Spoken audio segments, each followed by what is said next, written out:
What's up, YouTube? Recently, I had the privilege of meeting a individual online named Corey Engstrom, who runs a phenomenal up-and-coming YouTube channel, future podcast, and blog called TechTrials, where he interviews teachers globally who do different kinds of tech practices or innovative practices in their classroom in order to share them across the world, essentially, to show other teachers different ideas or things that can occur in their classrooms. So, recently he sat down with myself over a Google Hangout. We did a bit of an interview, and he gave me a copy of the video to post on my YouTube channel as well. So I just wanted to go ahead and share that with you guys today. So here's my interview with Corey Engstrom from TechTrials.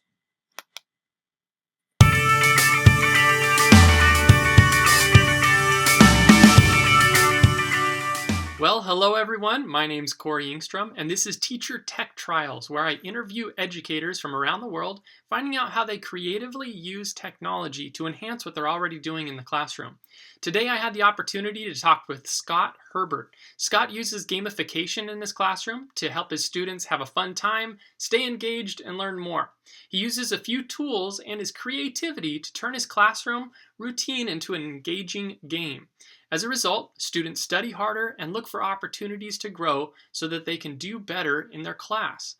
If this is something that you might want to learn a little bit more about, you can connect with Scott or check out our blog post for a little bit more info. Also, don't forget to like and subscribe to Teacher Tech Trials, and as always, continue to share, learn, and grow in educational technology. Enjoy.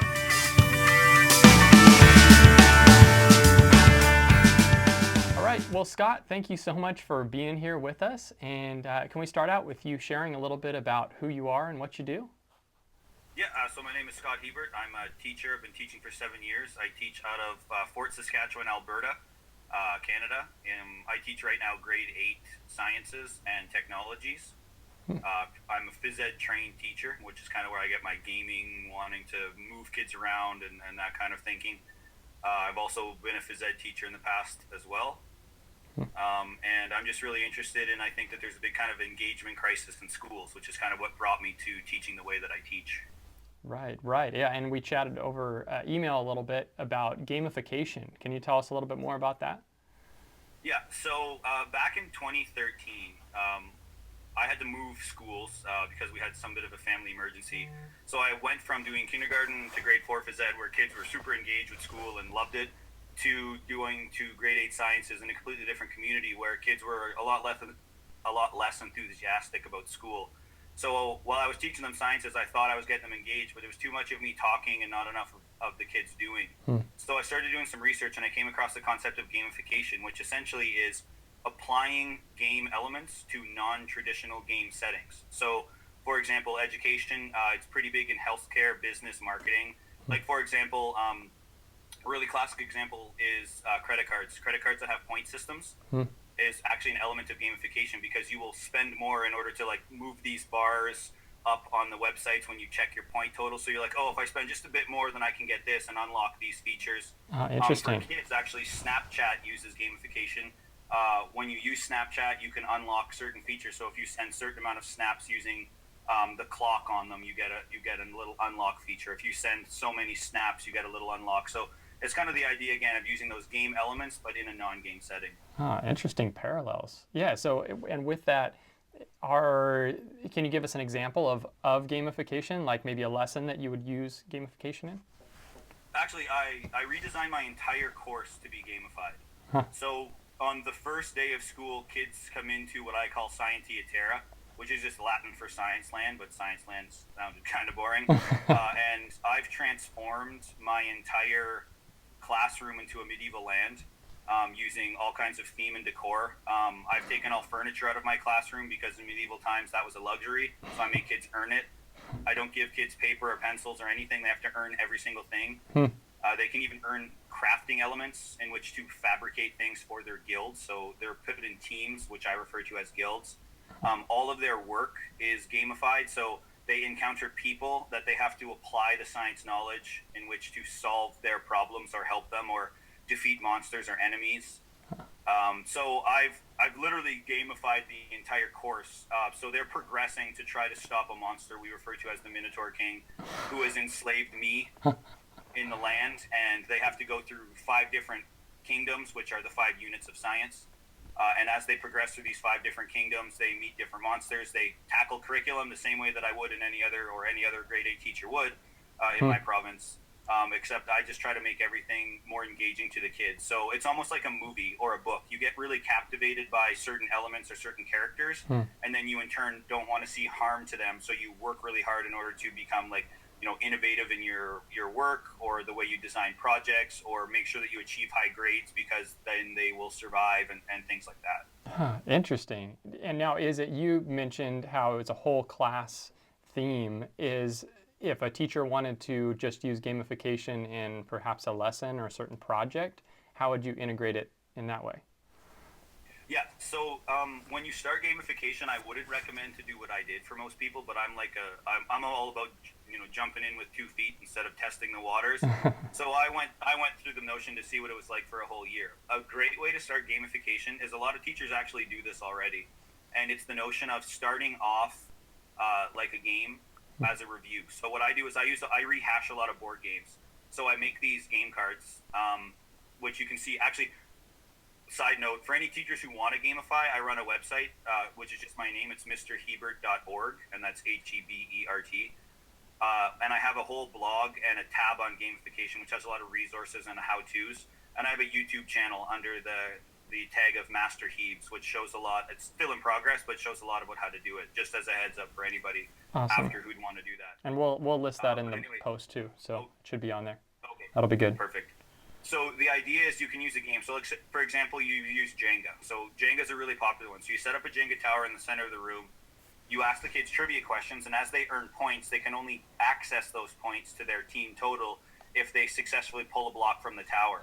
Then you can get really kind of evil, and you can put rules on the block, like knuckle up, which means you have to push the block out with your knuckle, or use your opposite hand, or close your eyes. And then you get this stress, and this something that should be really simple becomes difficult, and then these achievements of knocking a block out and earning the points to win the game at the last second before the bell goes, becomes this kids get hero status, which, and sometimes it's not always those traditional high achieving kids that always walk out feeling like heroes. Sometimes you get a kid who comes in and does something miraculous and unexpected.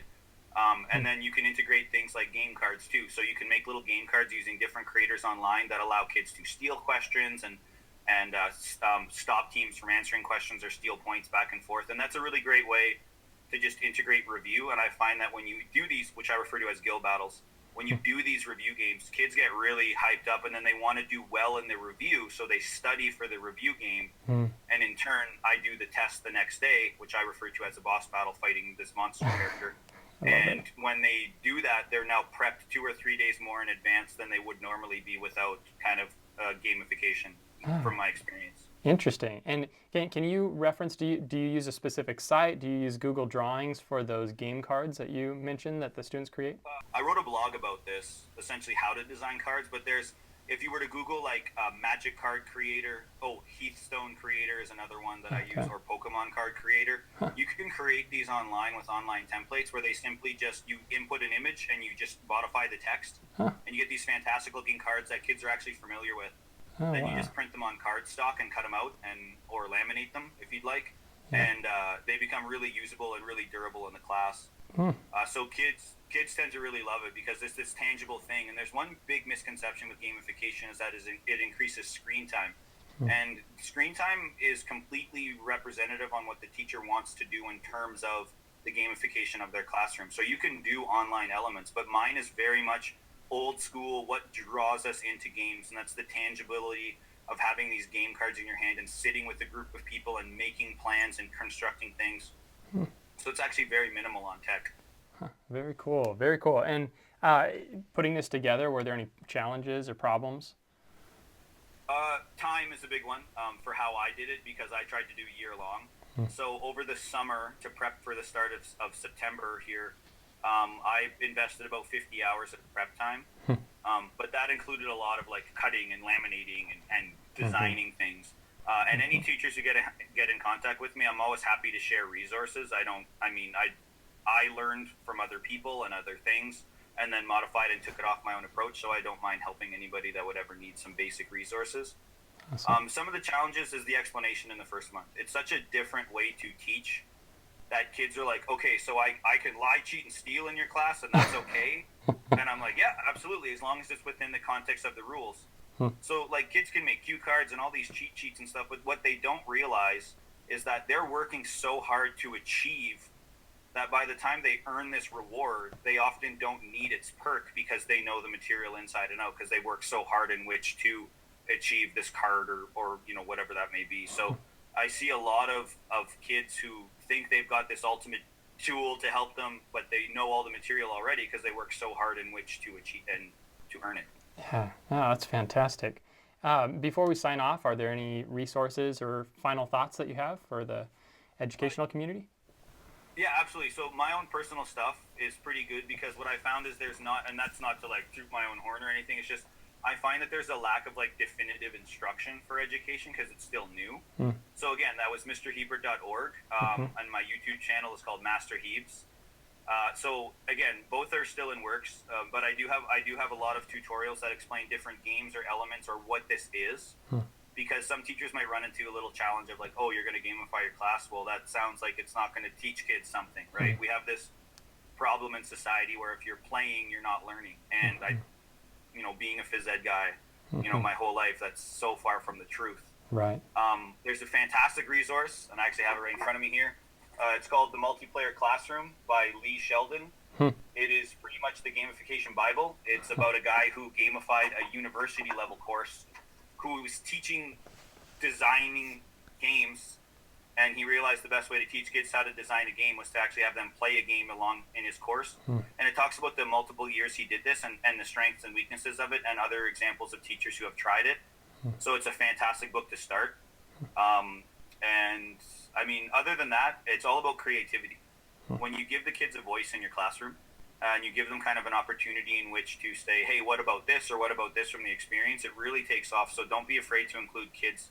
I hire kids job-wise in my class. So I have engineers and artists that I pay gold in my game to design my room. So they're constantly like, oh, it would be amazing if we could turn this into a castle. We'll use wood here and let them go. Because the more invested they are in the space, the more they take care of it and then the harder they work, really. Awesome. Scott, well, thank you so much for sharing and such valuable thoughts on gamification in the classroom. I mean, so innovative. I love like the Jenga idea, the way to use the cards in the class. It seems like it gives students so much ownership of what they're doing with you and the material that they're learning. Yeah, absolutely. Yeah, and so thank you so much for connecting, and best of luck as you continue engaging your kids in such a creative way. Awesome. Well, thanks very much for having me. I appreciate it. All right. Thank you, Scott.